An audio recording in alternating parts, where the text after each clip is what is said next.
Region Review. The Raging Cajuns will be a source of pride for this university, for the alumni, fans, and donors as we achieve success in the classroom, in the competitive arena, and in the community. It's about to get really fun. We're looking for dudes that will stand up. Well, Coach, let me tell you today, I'm here and I'm ready to stand up. And I challenge you, Raging Cajun Nation, to stand up with us. Stand up with us. Let's lock hand in hand and let's walk through the gates of Omaha. Hey, I love y'all boys. Let's grind every day starting today. Let's do it. Y'all ready? Alert! Ready? Who's that team ready? Who's that team ready? Yes, sir. I got one thing to say right here. Cajuns win!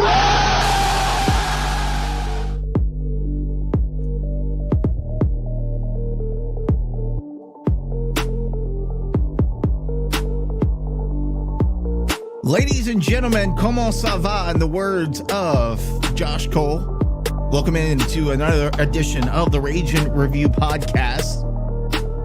We got Nick and Comrade Cole, a.k.a. Josh, a.k.a. Matt, a.k.a. I could go down the line yet again. What's up, Comrade Cole? How are you today? Admin most wanted. Hey, I'm doing well. How are you? Here's something else. Before we get started, Josh, I know we talked about this right before we came on the stream. Sad to announce that Red Laurel has passed away. We just got word of that through certain channels today. So thought it would be appropriate just to take a quick 10-second break to pause and say a few words for the Lafayette legend Red Laurel. And Josh, when we come back, we'll talk a little bit more about the man.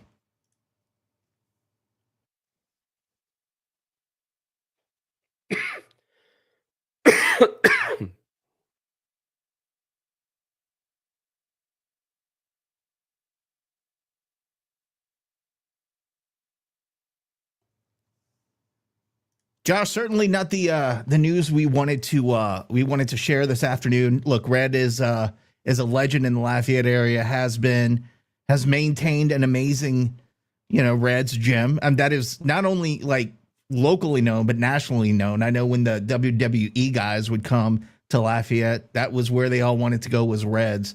And, he never really changed the price. I mean, it may have increased a little bit, but for all these years, he wanted to make sure it was affordable for all of Acadiana to come in and get some sweat hours in. So just, a great person, a great human, and prayers to his whole family. Josh, I know you've been there a couple of times. I know Gary likes to go out there. When I say Gary, I mean Jerry. Likes to go out there and act like he works out. I think he goes there more for the social function.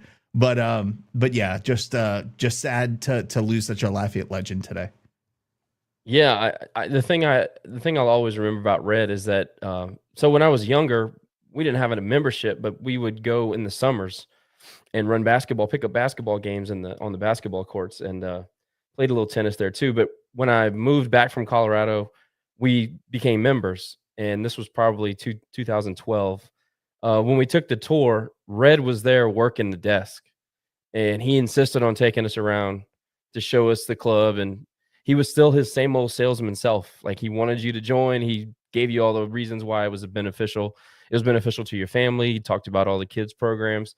And I just kept the entire time. We probably spent 45 minutes with him. And I kept thinking, like, you have no reason to be here whatsoever. You could be doing anything at all, but you chose to be at your club. And I just always thought that was, that was memorable about him. And many times after that, we'd go in there and he'd be working the desk, or he'd be helping clean up, or just all the things that he would do at Reds. He was always a fixture there. And I thought that spoke to his character and how much he really loved that place. And I will remember Red for all the great things he did. But on a personal note, that's what stood out. I'm sure Shaq will be at his funeral, because Shaq has spent many days playing some pickup basketball at Reds. Man probably never paid $1 to play there, but you know what? That's okay. That's all right. All right, moving on to much happier things. Well, maybe not. Let's talk about the midweek games this week. Unfortunately, not a great midweek for the Cajuns. Now, they did pull off an ugly win against Southern, and I know some of those listening will criticize me and say, well, would you rather have lost? I mean, maybe, because maybe it would have been a kick in the butt for these guys, but the final score was 7-5, Josh, and then we followed that up with a poor performance against McNeese. I could go back, and we don't have our stat guy Lane, or fact checker Lane, I should say in today, but you count up the errors. I think we had 7 or 8 errors between 2 games. That ain't gonna win a whole lot of games for the Cajuns in baseball and conference this year. Talk to me about what you saw. I mean, I thought there was no good, bad, and ugly. It was just bad and ugly. It's bad and ugly. Kicking the ball around is the least of our worries right now. And I kind of debated on how we should approach the topic, because we love the stick and ball sports at UL, highly entrenched, obviously. But man, it's not good right now. And I understand that we have a segment of the team that has to be rebuilt. I know we're young. You can continue to say those things, and for some people they may be excuses, and for some people they may be reasons, but it's ugly baseball. I mean, we can't pitch it. Hit by pitch, walks. I think in the Southern game we had a combined. Now look, you expect Southern not to be able to have a very deep bullpen even in midweeks, but between the two teams you had 33 free passes. I mean, that would embarrass a rec league coach. And I said that night. And no, I mean, I don't think many people would disagree at this point. It's Southern. You know, you were able to. Now, look, Southern did beat LSU last year, so you can't totally poo-poo it, but it's still Southern. And they had a couple of guys that made some plays in the field, and I'll tip my hat to them for that. It's still Southern. And you're still at the Tigue, and, you know, it's just not. It just doesn't look good. You can't have. I think we had 7 hit by pitches and 11 walks, something like that in that arena. We're looking for momentum. You're looking for anything to latch your wagon onto at this point. That's not it. I don't care who you play. And I don't know, man. I'm trying my best to be careful with how I approach it, but then you move on to McNeese, and you can't get swept in the season by McNeese. Look, McNeese is 12-3. They're obviously a quality ball club, and I think they're going to win some games in the Southland, but they come to Lafayette to play us in the second game. And we just look lifeless. You know, I think it's the intangibles that we're not seeing that's the most concerning. And I hate to be the one that's going to say the negative out loud, but there's no media in this town that's putting pressure on this program. You know, everybody loves stick and ball. It's great. I'm glad the community loves Cajuns baseball, but at some point we got to start asking some healthy questions. What the hell's going on? This is unacceptable. As far as I'm concerned, this is unacceptable in year, 5, 6 under Deggs. You bring back a legitimate core of players. You got your core bats. You got your corner guys like Lee, and I thought Connor Cuff should take a step at least this year. I think you're seeing the opposite. Yeah, I think he started against McNeese because of the jack rule, but I mean, I got to see more out of these corner guys. Yes, we have injuries. Yes, we're young on the mound, but those are not the only reasons we're losing games right now. So I think it's fair to start asking some uncomfortable questions, and I think unfortunately it's probably going to be us that have to do it. But the fact of the matter is that I don't think we should be here right now. Not in, like Skylar said, it's 30% of the season that's gone. We're a third of the way through. Something's got to start getting figured out. We're going into conference play today. Yeah, and we'll talk about that interview in a little bit, because Skylar Meade was just an absolutely unbelievable interview. I mean, I think it went an hour, and usually we promise coaches 15, 20 minutes to get him out of there. And I don't think you guys could get him off. I think he wanted to talk more. But, you know, I think you're talking about a fine line. I don't understand why it's not okay to say that things are not okay, right? Nobody's calling for anybody's head. We don't like some of the coaching decisions, but I mean, hell, pick a sport. We don't like some of the coaching decisions. That's what we do as fans. And so nobody's saying we need to fire the head coach. But what we're saying is, as you said, it's unacceptable. This is not Cajuns baseball. And don't give me NIL. Well, everybody has to deal with NIL. Well, the transfer portal. Southern Miss has to deal with the transfer portal. You know, they're not struggling right now. So there's just something missing. We're last year, you know, when it finally clicked, a lot earlier in the season, by the way, but when it finally clicked, we started finding ways to win games. It seems like we're finding ways to lose games. And I thought that Friday night game against DBU was going to be, I think we all thought that was going to be seizing defining game where we finally got over the hump and started playing some winning baseball.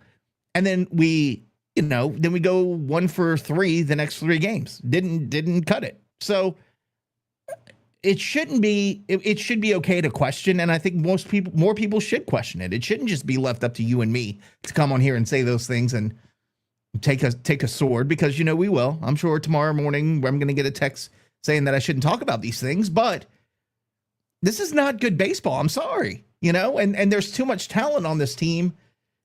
I mean, I'm trying to figure out, Josh, where is the issue? Is it a lack of a leadership issue? Is it a lack of cohesiveness issue?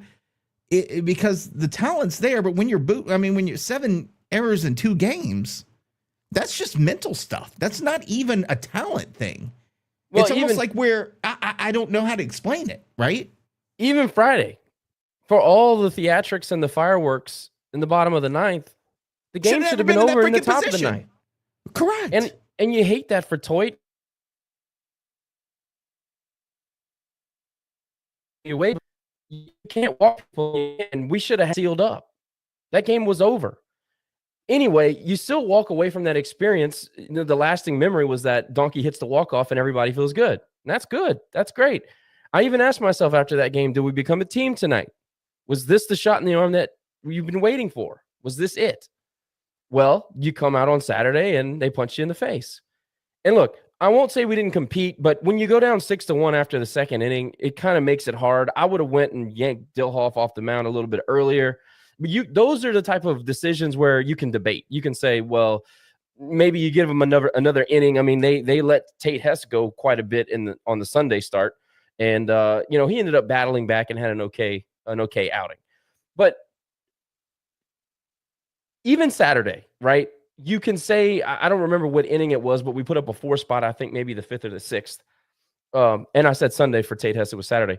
But it was the 5th or the 6th where we put up the 4 runs and you felt like we were kind of clawing our way back into it. All right. Even at that point in the season, you can look at it and say, okay, maybe these guys still do have some belief. Maybe we're starting to string some quality ABs together. And this is probably not a popular opinion, but I felt like our quality of ABs last weekend were better. I felt like we did string along an inning or 2, and none of which was more important than that bottom of the 9th. So there was still some positive momentum. Sunday, you show up and you just get totally dominated, and that's happened way too many times this year. It's happened in literally every series we've played. Now, Nebraska was a doubleheader on a Saturday, so we didn't get to see what was going to happen on a Sunday. But every other series, the Sunday game, the rubber match, whatever the case was, it just wasn't good. I found myself asking, was this the time where we're going to become a team? In 2025, was this the turning point where we're going to look back and say, Friday night, DBU, in front of a sold-out crowd at the Tigue, that was the turning point? Well, it wasn't. It wasn't, because you followed up with just a sloppy Tuesday and Wednesday game in midweeks. And, Skylar Meade made a comment about, Jacksonville State beat the hell out of Troy this past week. And he said, look, we're in I think it was 5-1 game at the time. He said, I could have brought in some of my more reliable arms and we could have kept the game a little bit more manageable. He said, but you know what? I decided I got to figure out who can pitch, who can I rely on. So we're going to see what some of these young guys have. So he decided and he elected to go with some of the guys who were a little bit more unproven. I'm not going to kill Deggs or Gunner for letting a Will Taylor or Kirby or some of these other younger guys that you need to figure out what they can do. I'm not going to kill them for that against Southern and against McNeese. However, you see Herman get trotted out against Southern late into the 6th inning? Yeah. Like what's – I don't understand that. Like, I understand throwing live bullpens. Okay, I understand throwing the young guys. Doesn't it feel like desperation at that point? It feels desperate. Where you're like, we have to win this freaking game, so we got to – I mean – it feels a little desperate, if I'm being honest with you. But to me, that's alarm. That's an alarm bell. You're bringing out Herman. You know what I mean? Like, it shows you a little bit into what their thinking process is, and that's a little bit terrifying, especially after what you put on display on the field all night. So I don't know. I know baseball is not fun right now, and you can tell by our numbers. People are not. I mean, this is a third of our audience that we typically get, which I get it. We're 8-10 overall. It's been ugly this week. You know, nobody's excited. We get it, but I'm not going to sit here and say I don't have belief. I still think that we've shown some encouraging signs. I think Brooks Wright in center field has been a revelation. You know, I still say to myself, how did this not happen in fall ball? How did we not figure this out? But he looks great in center field. I know he's a little bit banged up, but he's playing through it. You know, I think missing Markle's a big deal, obviously. The flip side of that is that Owen Galt's getting some playing time, and it's been feast or famine with him in the field and at the dish. I still think that he probably possesses the most talent of the young crop, maybe outside of Brooks Wright. I think it's Owen Galt probably right behind him, but you're getting to see some of these young pitchers show what they have. There's a lot of pieces still to put together with this team.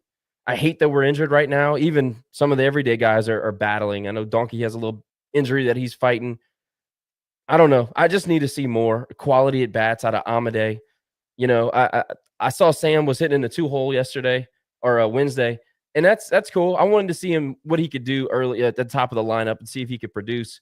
And no, he's had his times, but it's a lot of individuals are doing things at certain times. It's got to be pulled together. Just playing baseball all together, complementary baseball everywhere. It's lacking right now. You know, having a losing record at this point in the season against the quality of opponent that we had, I think it would be a lot more palatable to us if we weren't, and I say we, not you and me, but our fan base wasn't a knowledgeable fan base, right? If they didn't know baseball and they were just like, oh, we'll just play some teams, you know, they probably get a pass, but you're looking at the product on the field isn't acceptable. I mean, Frank Babin would be lighting them up. He probably is from the grave right now. He used to sit in the dirty dozen and a half. Those guys would have been, you know, tongue lashing those boys on the field on Wednesday night. So no excuses up and down the lineup. Everybody's got to get better, you know, and because it's a team effort. So when, you know, as we always say, when one's lagging, you got to pull them up or you all go down with them. Whatever that issue is, I mean, they got to turn around quick because now we go into conference play, limping into conference play. Thought we'd be at a much better position at this point, but we are obviously not. And they go in to face the Troy Trojans that are 13-4 on the season. They are 10-0 at home, but only 3-4 on the road. So maybe there's a little bit of hope there. Their schedule included a weekend sweep over Bellarmine. Is that how you say it? Bellarmine? Never read it before. Yeah, Bellarmine. Yeah. I've never actually said it out loud, but got a 3-game sweep of them to open the season, followed by a loss at Auburn, 7-6, so a very close loss. They swept Northwestern State at home, beat Mississippi State at Dudy Noble Field 6-5 that week, as well as UAB in a weekday matchup 7-4, and then swept Penn and won 2 out of 3 against USC Upstate. The only other loss on the schedule was Jacksonville State. They did lose to Jacksonville State 11-1 on Tuesday, so I'm sure they'll be looking to bounce back from that because that is not a very Troy Trojans kind of game. But as I said, on the road they are, you know, a little bit vulnerable there. So glad we're not playing them at Riddle pace. Great interview, Josh, with the head coach of the Trojans. Skip? They call him Skip, right? Yeah, Skip was awesome, man. Sky or Skip. I wasn't gonna call him Sky. I just didn't feel comfortable saying that. It just feels weird. Yeah, but Skip. Look, Skip is that's a time-honored tradition. You call the manager Skip, but no, he was amazing, and we can talk more about him because I mean, look, he didn't want to get off the stream. We were sitting there talking and shooting a breeze, and it was great. But you know. The thing about the Trojans is you look at a team like Upstate, South Carolina, great baseball over there. That's a quality club. You know, it's not one of the bigger names, but that's a quality ball club. They got 2 out of 3 on the road. That's good.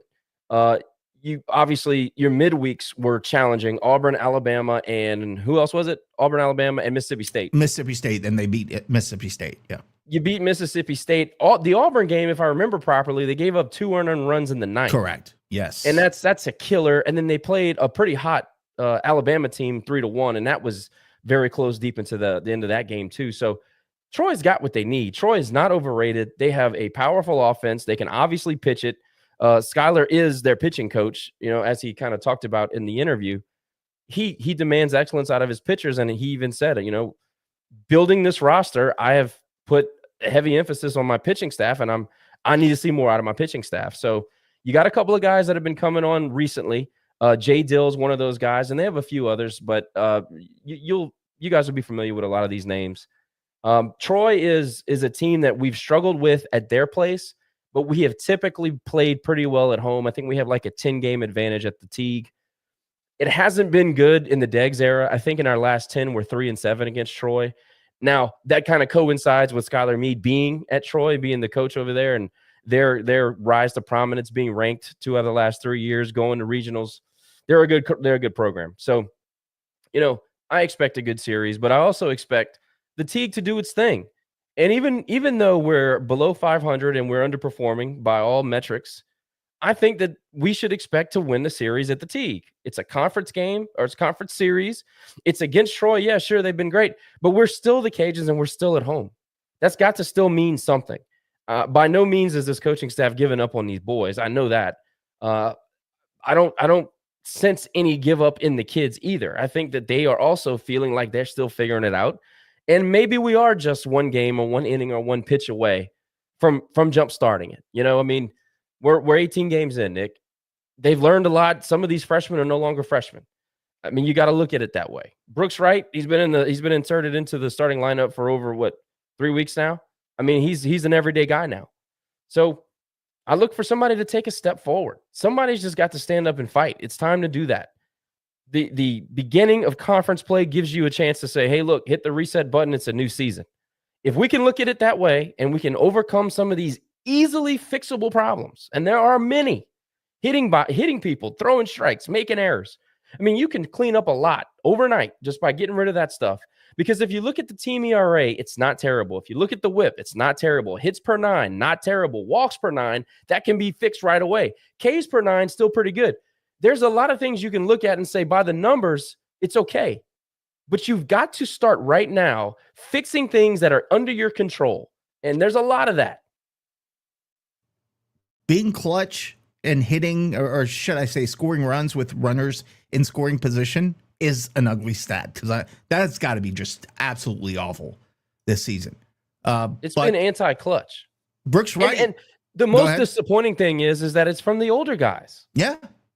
Just having brutal at bats with guys in scoring position. I should say, was it Wednesday night where we were on the edge of having a big inning, and I love Lee Amadei, but he comes up to bat, and first pitch, he pops it up to the catcher for an out. We were kind of starting to get a little momentum. Fans were starting to get into it. First thing you do is that. That's what's disappointing. I agree with you. But as far as hitting goes, top hitter is Brooks Wright right now. Interestingly enough, hitting 308. Jose Torres is at 302. Everybody else hitting sub 300. We're hitting as a team 246 as a team. 246 as a team is atrocious. By the way, Jose is one of those bright spots where he's starting to come along, and he's had several good quality at bats. I think the most aggravating thing as a Cajun fan is watching a DBU come in here and watching us play in Irvine and watching the quality at bats. Watching kids come up to the plate and have quality at bats, 8 to 12 pitch at bats where they're fighting off, pitches that are landing on the black, and they're just fighting them off. And then they find a fastball and they groove it to the opposite side. Like, where is that from our offense? You know what I mean? I understand that we have to play a certain brand of offense. We have to be able to use the short game to be as explosive as we can. But a lot of times we're fighting our own way out of those counts. We're not hitting from ahead. We're not allowing pitchers to hurt themselves. It's like our aggression in a lot of ways is hurting us. When do we make the adjustment? At what point do we make the adjustment? When are we going to get comfortable with our different types of hitters that we have in our lineup? Not everybody's a fastball hunter. I know that that's kind of our philosophy, but not everybody thrives on hunting the fastball. At what point do you find those guys and say, okay, let's maybe be a little bit more patient. Let's get deep in accounts. I don't know. Obviously, we don't know these guys individually, and we're just now kind of getting to know them as players. I just feel like our approach needs to be a little bit more nuanced than, hey, just have confidence and go find a fastball. I think it's a little bit more nuanced than that. Don't you agree? I agree. And interestingly enough, as I'm looking at stats, I'm looking at Connor Higgs. I mean, he's hitting below 300, but his slugging percentage is 552.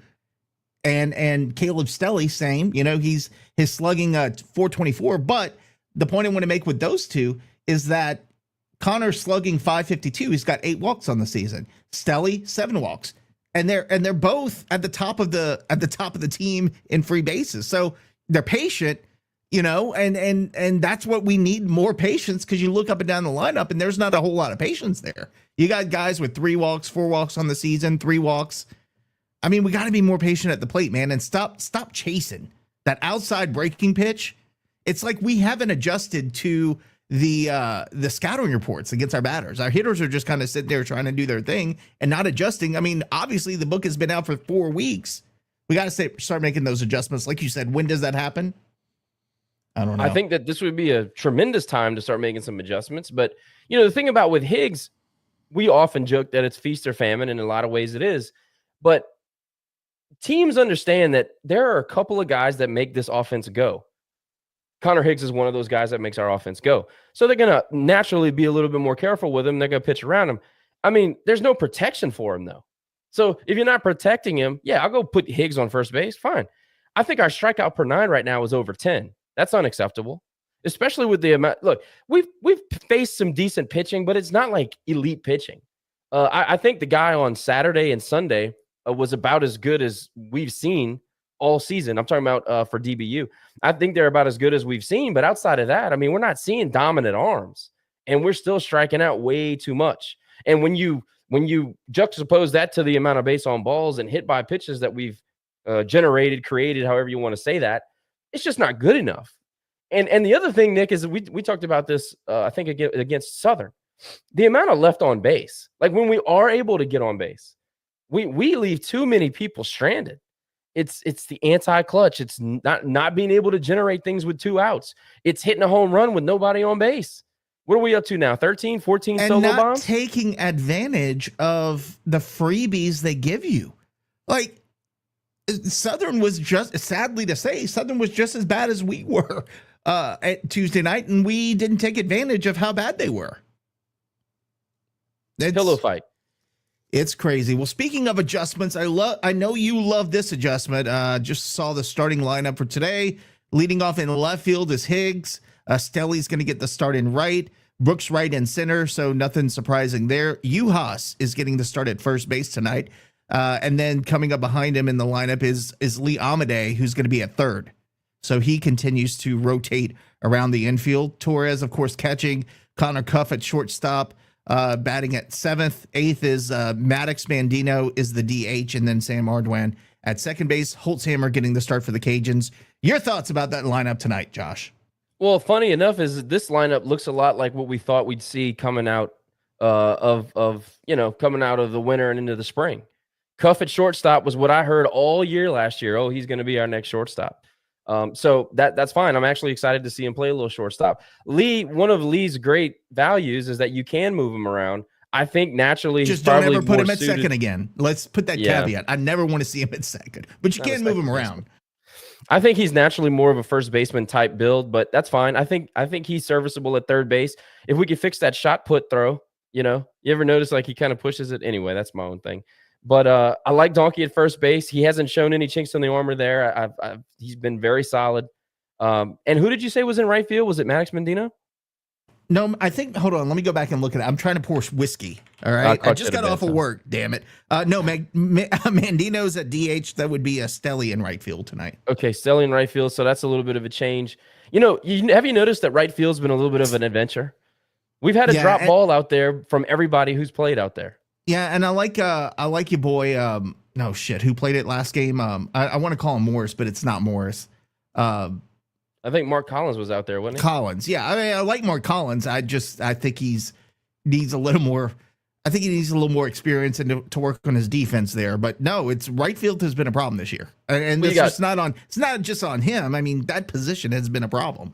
It's odd because Donkey dropped one, Mandino dropped one, Brooks Wright dropped one, and then now Collins misplayed a ball. So it's weird. I don't know if it's a light issue. I don't know what's going on, but right field has been a bit of an adventure. So interesting. But as far as the lineup goes, man, look, if you want to put Higgs as a leadoff guy, I mean, go ahead. I think that he's way more valuable as a RBI guy, anywhere from 3 to 6. But we said the same thing about Donkey, and all he did was go out and win you a game on Friday against DBU. So maybe they saw something. Maybe his OPS is up, because typically they'll move up the on-base percentage guys up to the top of the lineup. And I get trying to turn the lineup over and get your best hitter as many opportunities as you can. So I get all that. I get the thinking behind it. This is not a traditional coach. This is not a guy that's going to go by what we've always done. In a lot of ways, I appreciate that. In a lot of ways, it drives me insane. I gotta say at this point, I'm more interested in how we're going to perform with runners on base and with 2 outs. I think that has just been a kryptonite for years, not just this year. I think it's been for years. You take Kyle DeBarge out of the equation last year, and we are putrid with runners in scoring position and with 2 outs. In a lot of ways, he covered up a lot of shortcomings. Easy to say when you look back in hindsight, but that's the truth. I gotta see Holzhammer again. I'm interested to see how far he can make it. He was pretty efficient in his first outing, and he looked really good. I don't know how deep into a start he can go. Now that maybe he thinks, or maybe they've told him you're going to be a Friday guy for now. Maybe he's been conditioning more for that, preparing himself more for that. So maybe he can go 4 or 5 innings. That would be great. Very effective in his first outing like that. So I don't know. I guess you come back with Toyd again behind him. I'm interested to see how they're going to handle the pitching staff, because losing Simo is so big. It's so big in so many ways. It changes so many things in the bullpen. Changes the entire weekend, really. Well, I could go through the Troy roster, but I would encourage you, if you have some time before the game tonight, to go ahead and tune into that interview. We've got it posted on all media right now, so you want to definitely go listen to what Troy, the Trojans, are all about and what to expect for them. I think it's important that you guys get an idea from Coach Meade there. Yeah, I mean, I'll give you final thoughts, and we'll come back later to see what your prediction is for this weekend. I know, hey, I just want to say I nailed the 1 and 2 last week. I don't remember what your prediction was. I guess I need to. I got it. I said we'd be. You said we'd win lucky. Friday night. Yeah, I said we'd be lucky to scratch 1, and that's exactly what we did. We scratched 1. Yeah, and I thought we'd win Sunday, but that didn't happen. So we'll come back to that in just a bit. And let's see what's going around the Sun Belt right now. Joshua, there are 3 games actually in progress. Arkansas State is leading Marshall 10-1 in Jonesboro, man. That's crazy. Look, Marshall's got a long way to go. I'm impressed by what they've done to invest in their program. But, man, Arkansas State's so due. At some point, you guys got to give us something on the diamond. They're just due. No update from Southern Miss and Louisiana Monroe, but it says that's being played in Harrisonburg, Virginia. So I think that it might be wrong. And then Coastal hosting Rutgers in Conway. That game gets going in a little bit. Georgia State will travel to South Alabama this weekend. App State is at Texas State. Of course, Louisiana will host Troy. And then Southern. Well, this wasn't right, because it said Louisiana Monroe's going to be at Southern Miss, but then it says Southern Miss is hosting ODU. So I'm going to guess that Southern Miss is hosting ODU. I don't know what's going on with. I don't know what's going on with Louisiana Monroe, but I think nobody cares really what's going on with UL Monroe.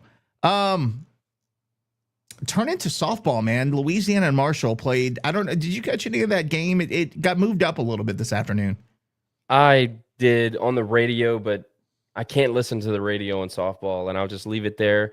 It's tough, just struggle bus, man. It's rough. Well, I did catch some of the game while I was working today, and look, Marshall is not a good softball team, man. They were booting the ball all over the field. They couldn't make routine plays. A couple of calls, one that the umpiring was atrocious again. One call that did not get overturned, but the first baseman was pulled off the bag with the catch, and they called our guy out, or our lady out. But anyway, they're not a great team. They got up to 3-0 start early in the game, and in the bottom of the first inning, they hit a 3-run homer to go up 3-0. We battled back, but in the end, Louisiana falls to Marshall 6-5. Josh, that's tough. That's coming off of a 14-0 shutout at Lady Tiger Park. And I don't know what to say. I mean, I can't hate on it because we knew that this would be we go through some growing pains, but man, that's tough to lose your first conference game against Marshall when they're not very good. That one was rough. Sign of the times, man. You know, at least with the softball team, you can say, look, we get it. Major transitional period. This is not year 5 or 6 with a core coming back and a team that had expectations. It's not the same thing. This is a completely different situation. And no, you don't want to lose to Marshall in softball, obviously not. But sign of the times, man. You can't walk people. You can't. I know that they made a bad call at first base. The girl was clearly off the bag, but you also can't give up 3-run bombs and walk people. Oh yeah, that wasn't a reason for them losing. You know, not at all. It was just bad. It was just another example of the bad that happened in that park today. Yeah, I mean, credit to them that they battled back to take the lead, and then they ended up losing the game. But you know, you got to find somebody who can pitch other than Wheeler. Wheeler can't pitch every pitch, and until it's Sam Ryan, until you get some consistency out of your number 2 pitcher, you're going to get these up and down games. You're going to beat Alabama, and then you're going to get smoked by TSAB, and then you're going to go lose to a Marshall. I mean, it's a sign of the times, unfortunately. All right, Josh. Well, you know, they'll hopefully get 2 wins and not break that streak, which I think will be broken this season. But you know what? If it's going to be broken, get it out of the way and move on with your life. Streaks are made to be broken anyway. So a little bit of lanya up, Josh, for the rest of the episode as we just kind of hang out here. And look, I got a big old bottle. I'm cheating on my Woodford tonight. I don't know if Ryan Landry is listening, but I had this that I've been sipping on for like I was going to say 2 months, but 2 days. Let's talk about the Sun Belt Conference, because this was a perfect example of what I was going to bring up. So I go on the Sun Belt Conference baseball page for scores and pull up, and as I'm reading down, Southern Miss is at Louisiana Monroe. In Harrisonburg, Virginia, and it turns out that Southern Miss is, of course, hosting ODU, and ULM is traveling to James Madison. So the reason I'm bringing that up is I sent the text out, and I don't think a lot of you in the group chat understood what I was saying. I kind of had to spell it out, but they posted Southern Miss, you know, about how good our baseball teams were, and they posted all the teams doing great. And one of them was the Southern Miss Hilltoppers. Now, this is our official Sun Belt Conference account. And of course, their burners started making the big red blob with the Western Kentucky, they changed it to Southern Miss. Well, you want to talk about attention to detail? How are you going to mistake one of your own team's mascots with Western Kentucky, Josh? That baffles me. It's one of the reasons this is an why, example. Look at what they did on the scoreboard today. One of the reasons why Southern Miss fan base is really good is they lean into those kind of things and they turn it into a big joke. You're talking about the same conference that didn't show up to present a conference champion with their trophy. I mean, you're talking about the same conference that totally botched the COVID football conference championship. I mean, the list goes on and on with their incompetence. They regularly just don't know what they're doing. And, you know, we've crushed Keith Gill here and there. I don't think this is a Keith Gill issue. I think it's just they hire young, cheap labor, and a lot of times they just don't know. They have no idea. So it doesn't surprise me, man. I mean, there's a lot of times where I go in like D1 baseball, and I guess they get fed the information from the conference office, and it's wrong. So I'm not surprised. Yeah, no, I'm not surprised at all. That's the Sun Belt Conference for you right now. Most of the I found out that because we were having conversations with one of the people there for when they came and visited for the Sun Belt Conference Championship game, but we found out that most of their employees don't even work in the building. They're all, for the most part, remote. Well, just like the folks who call the basketball tournament, not even in the building. Now that is so ridiculous. So you're going to fly, because Matt doesn't live in New Orleans. So you flied Matt Smith out to sit in New Orleans to call a game that was in Pensacola like that. No, Makes it's bad, no and it totally sense, takes dude. away from the broadcast. Not It being in the does. You game, can and tell. Yeah, you Because, can tell. know, they're sitting there next to the scorer's table. They can hear the things they're talking about. They can communicate that to us. And here they have no clue. They're just guessing at that point. and it's delayed, and it doesn't have the same vibe. They don't act excited, or like, you can tell it's totally ad-libbed, like their feelings. I mean, the way that they have their emotion into the call, it's totally different, and I think it's so unnecessary. Speaking of unnecessary, let's talk about McNeese State and their student manager has caught fire on social media. And there are polarizing thoughts from our fan base on that. Some embrace it and think, hey, any media is good media, which I do tend to agree with. I think any publicity you get, regardless of it, if your name is in somebody's mouth, that's a great thing. But it's stupid. Pretty bad. I mean, I think it's cringy to the point of cringe, and I don't know if people are actually into it and like cheering this kid on, or if they're kind of just making fun of him by doing it. But it's and now the conference, of course, their trash their media people are something else, but they're like engaging with it now and played a whole like unedited dropping N-words rap song as this kid's dancing to it with the team. It's weird, bro. How do you feel about that? Well, I'm with you because I don't know if we're making fun of it or if we're in on it. I don't know. I don't think Barstool thinks it's cool. I think that they're posting it to make fun of, but I think that McNeese and everybody else associated with them think that they think it's cool, which is also funny if you stop and think about it. Yeah. The kid clearly has some kind of an issue, and I mean, I don't know. I mean, I don't feel bad for the kid. He's having a great time. He's enjoying life, but I don't know if I'm old and looking at it going, this is cringeworthy, also funny, but it's certainly not cool. I don't know. Maybe could you imagine our administration? I mean, I am shocked the thing with baby Gronk didn't get like, nobody pressured me to take that down because that was awful.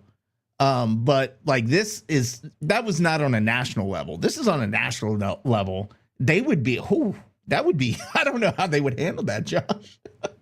TJ would release a video right now and be like, we do not condone the behavior. Oh no, somebody would be getting sued. I promise you that. Somebody getting sued. All right, let's talk about Quantas White, because you didn't have a chance to chime in about the hire a few days ago. I know you have your thoughts. I know in your heart you were hoping for another coach. And I think that would have been a really cool story. I think he might end up at ULM, which may be actually better for his career. Who knows how this will all work out? But your thoughts on Quantas White and the hire? It's hard to say. I don't know much about him, but my entire take was that nobody knows much about him. And look, I know the pushback will be, well, we didn't know a whole lot about Glasgow either, and he ended up winning. Yeah, but he also left us high and dry. So there's that. But no, I remain resolute in saying that it's not just about winning. Yeah, we got to win. And I know Maggard wants to win, and I know that's his top priority. Cool. You got to do more than win, though. You can't just win here. You have to be able to get the community back engaged. You got to get butts back in seats. And I don't know if this hire does that. I just don't, man. I hope that he comes in here and wins right away. We had a conversation in the group message talking about how typically in the Sun Belt, successful coaches win right. They may not go to the dance right away, but they typically win right away. And it's a one bid league. So I know that there are challenges that come with that, but typically, right away if you're going to have some success with a coach. So I think we'll know in between 2 to 5 years, like if we got the right guy. But as far as getting the buy-in from the community, getting the financial investment from the community, and then getting the crowd participation. Let me ask you. I mean, I'll ask your question with a question. How did you feel about it? Like, honestly. And I'm talking about before you saw the quotes from Cronin and all this other stuff, before you heard about where he's been and all that, just like your immediate gut feeling, what was it? I didn't know who the guy was, but when I saw he was the associate head coach at UH, I got excited. Sure. And I was like, okay, this guy who has a little bit of pedigree. I think I said that last time. It felt like a Jesse Evans hire. Felt a little bit like the guy who will not name that lied on his resume, so we fired him 3 days into being coach. But it kind of felt like that. I don't know. I mean, I'm the kind of guy that I'm a wait and see, and I think Dez is a perfect example of that, right? Dez, we kind of scratched our heads like, really? But then, hey, give the guy a chance. So that's how I am with him. Am I jumping for joy?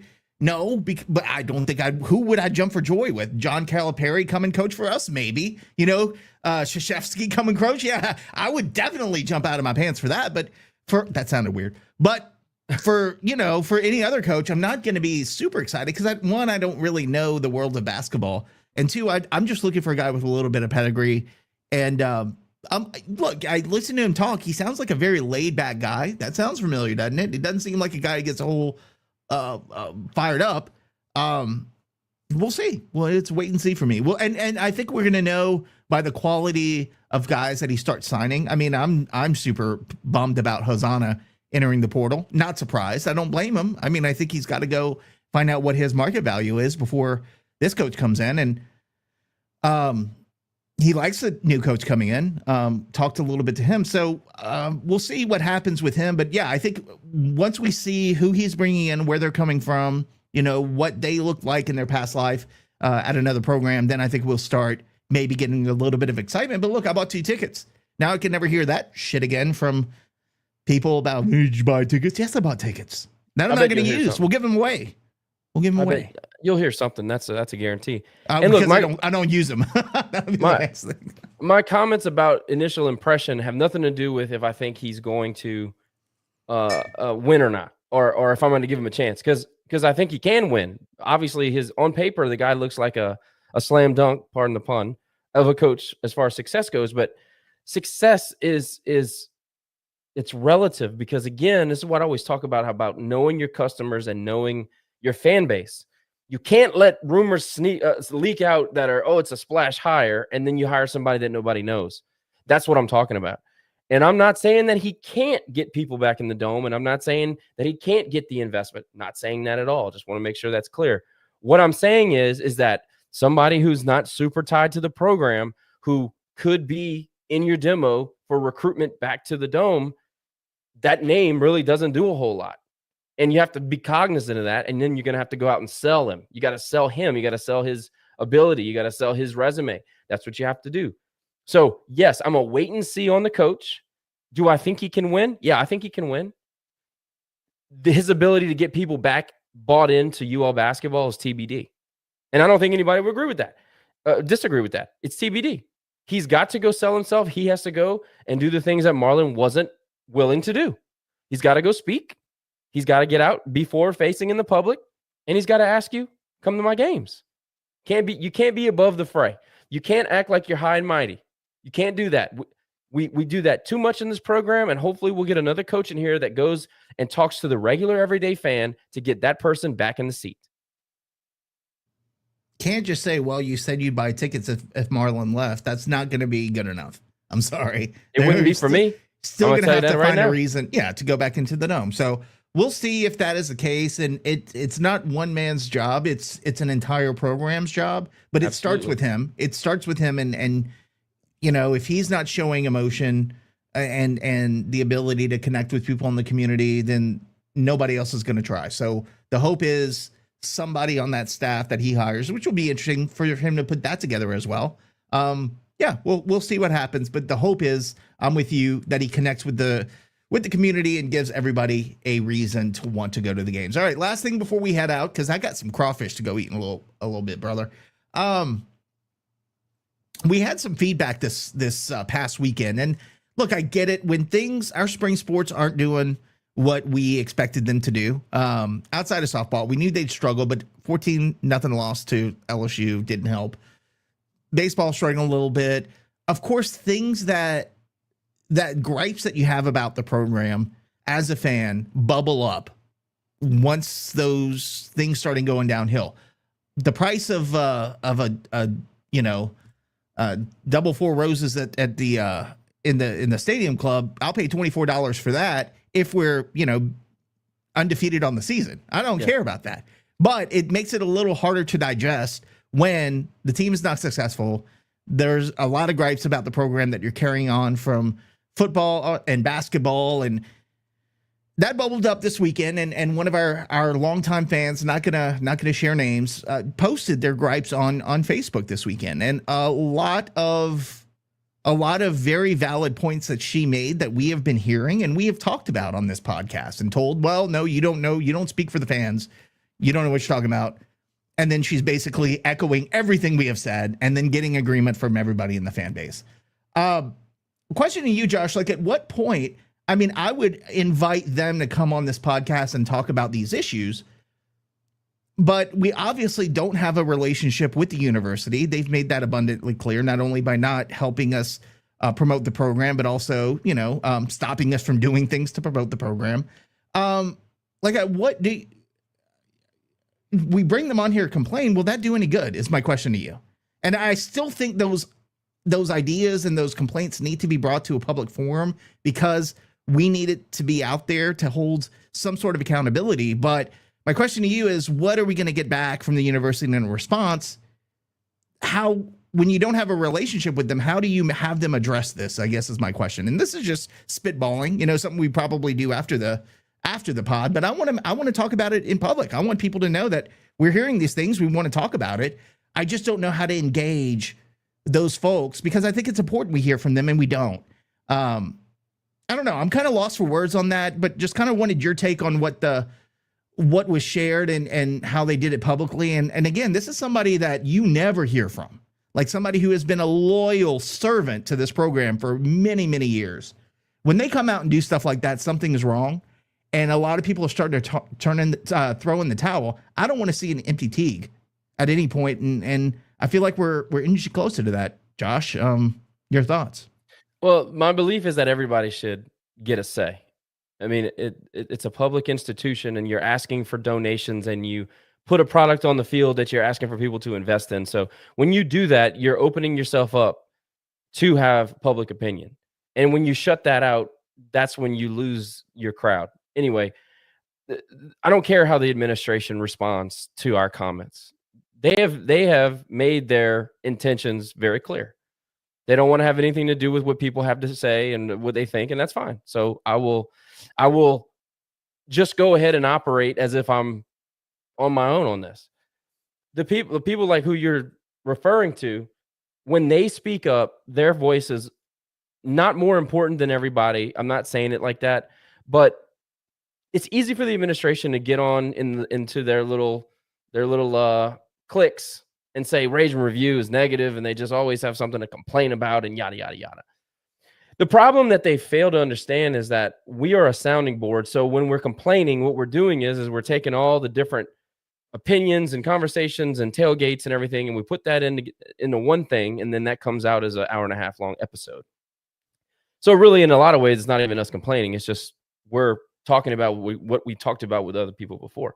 But when people like who you're referencing come out and talk, there is no way that the administration can look at them and say, oh, they're just complaining.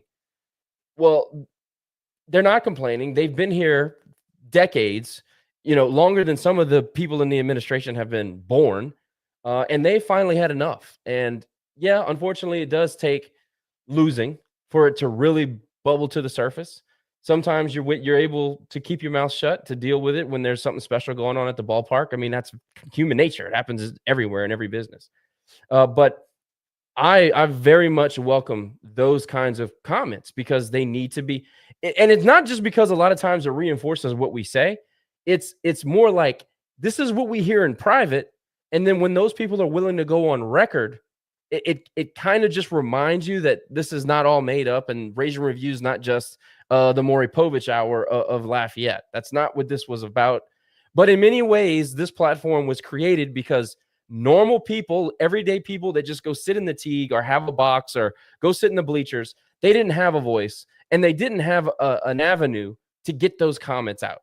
But now you're starting to see them trickle out. And I like to think that there's been more conversation had and more freely because of platforms like Rage and Review. And obviously social media has changed a lot too. But I welcome everybody to talk about your experience with the Young Raging Cajun Club, for example.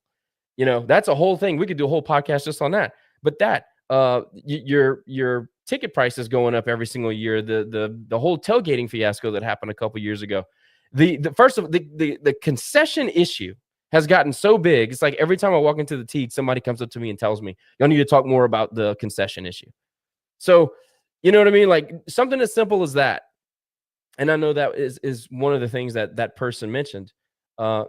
It's bad. It's bad. And when you're 8-10 and losing teams that you shouldn't be losing to, people are going to start talking about that. And that's just the nature of the beast. And you can sit back and say, well, if we were winning, y'all would be fine.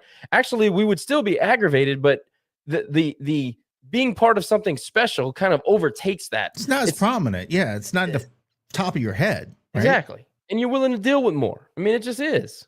Happy people deal with more problems. It's just what it is. But when you compound issues by not addressing small stuff, people get sick of it. I agree. We have in the past bitched and moaned about not being able to interview coaches, our own coaches. So we just interview other coaches who are willing to come on. But I think this one needs.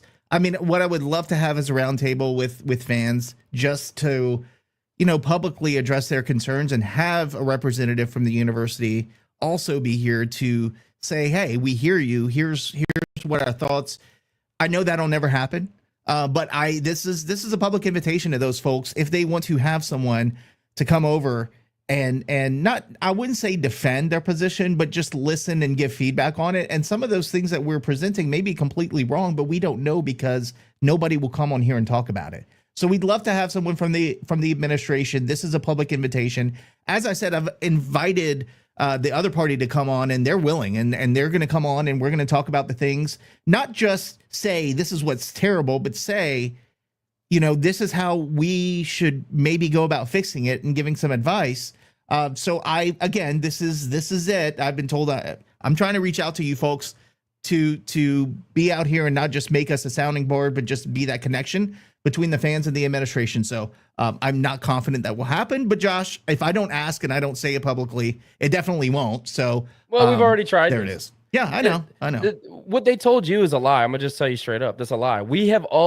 The idea that we didn't ask to get input from both sides is a flat out lie. We have tried to do these type of roundtables before, and nobody's willing to come on record because they know when they sit in that chair, real issues will become part of the topic or part of the conversation, and there's no real good answer for it. And that's the truth. So this whole idea that we don't reach out and ask is completely phony baloney. I just did, Josh. So we're good now, right? I covered my bases. You did. Hey, I want to talk about this. Jonathan wants to know if you can sell food at the tailgate area. Now consider the source, but I would just do it. And if you get in trouble, ask for forgiveness. I mean they charge what, $800 for the fare to set up there. I mean, it'd be like, okay, what do you want? $800? How much you want, a $5 cut? Well, I wouldn't say 800 because that's a whole fare. Just say you want $5. I'll give you a $5 cut. If you set up on your pickup truck and have $2 natties and some pork steaks, dude, I would charge like a meal, $7 meal. You get a beer and you get a pork steak sandwich. Shoot. Isn't that kind of what the Cajun Cooking Club does? I mean, to a lesser extent, you have to be a member, but it's kind of what they do, right? And they're in the stadium. I wonder if a portion of their proceeds goes back to the to the program. I doubt it. It definitely to the program. I can guarantee you that. Yeah, they don't do it just for shits and giggles.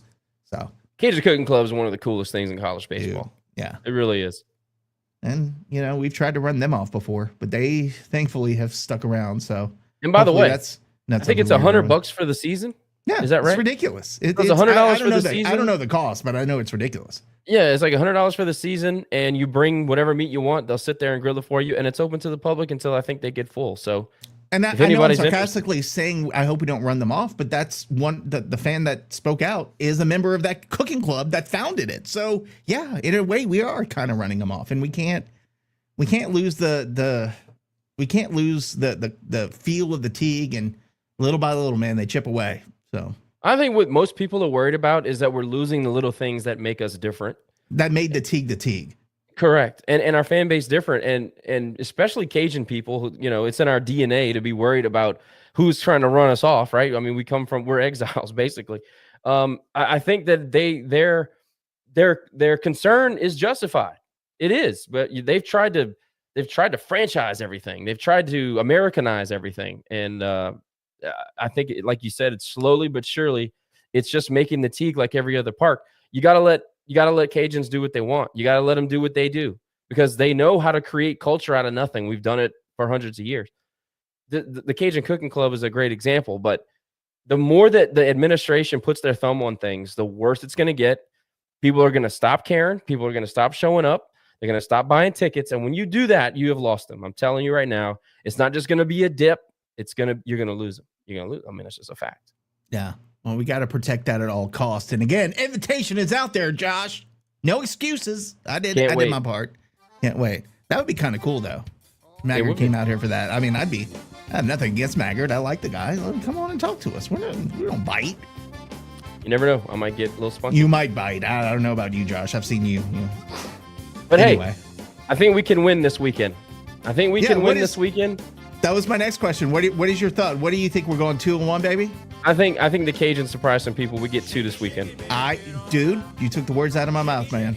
They needed, maybe sometimes you got to tear it down before you build it back up, and that was definitely a tear down week. So we're due. Let's do it, baby. Well, Josh, thanks for joining. I know you feel like crap, but appreciate you hanging out, because me talking about myself, 1, I'm ugly, 2, nobody wants to listen to me ramble for 2.5 hours. So we made it in an hour. Not bad. Game coming up at 6 o'clock. That's all I got for today. For Comrade Cole, I am Nick. Enjoy the game tonight. We'll talk soon. And as always, go Cajuns.